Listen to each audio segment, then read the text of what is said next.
Garden to Save the World, a feel-good guide to growing for yourself, your plants, and the planet. Written and read by Joe Clark. Chapter 1, Welcome to My Garden.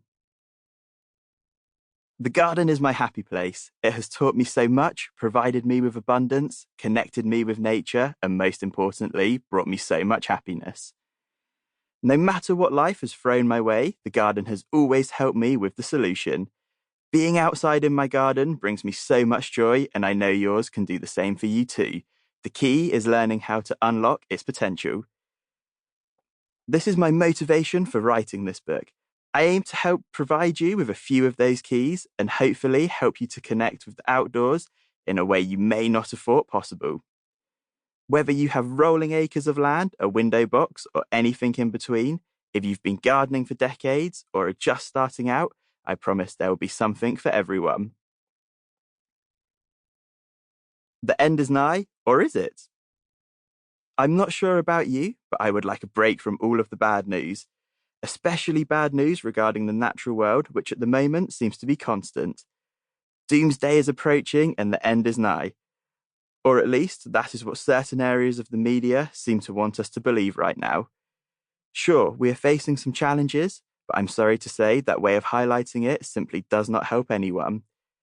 Instead of spreading negativity and mass panic, I would like to offer an alternative approach by showing how what we do with our gardens can help. I truly believe our gardens hold the key to unlocking a brighter, more positive future, not just on an environmental level, but on a human level too. I aim to highlight how we can garden and use our gardens to help out in a more positive and motivational manner. If by the end of the book you are feeling inspired to pop on your welly boots and get outside, then I have succeeded. Our gardens may seem like little fragmented bits of land, but that is not how I think we should look at them. In the UK alone, there are an estimated 22 million private gardens, which when combined make up nearly 450,000 hectares, which is a tad over 1 million football pitches. And that is just the UK. Add in the USA and the number of gardens jumps to another 70 million. Collectively, our gardens are so much more powerful than we could ever imagine. When it comes to gardening, not only do I believe in bending the rules, I think it's essential to do so. As a result, please treat this book as a guide and not a set of definitive rules. Together, we're going to look at a range of ways we can use our gardens, including growing and storing your own food at home, upcycling, rewilding, and even its health benefits. But please feel free to adapt any part of this book to suit your own style. You may be in another country where there are different animals and plants, your seasons may fall at a different time of the year, or you may simply have slightly different goals. All of this is what makes gardening great. Remember, my ideas are just suggestions. Play around, test what works and does not work for you, and most importantly, have fun. So how did I get to this point?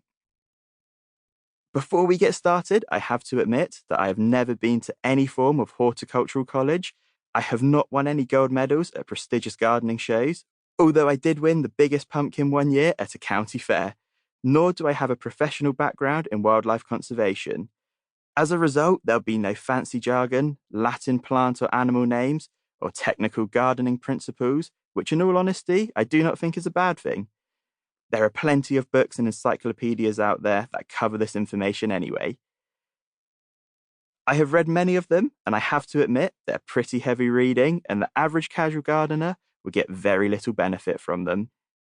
What I do have, however, is more than 25 years of real-world practical experience of being outside in the garden, with possibly the best non-official gardening education from the best teacher I ever could have asked for.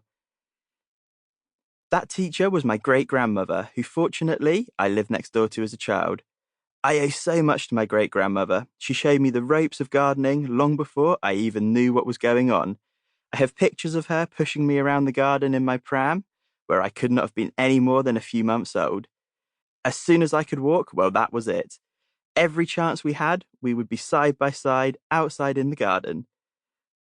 The natural world fascinated me, and luckily, like a sponge, I absorbed as much information as I could from her. She taught me everything, from my daffodils to my roses and my Sample complete. Ready to continue?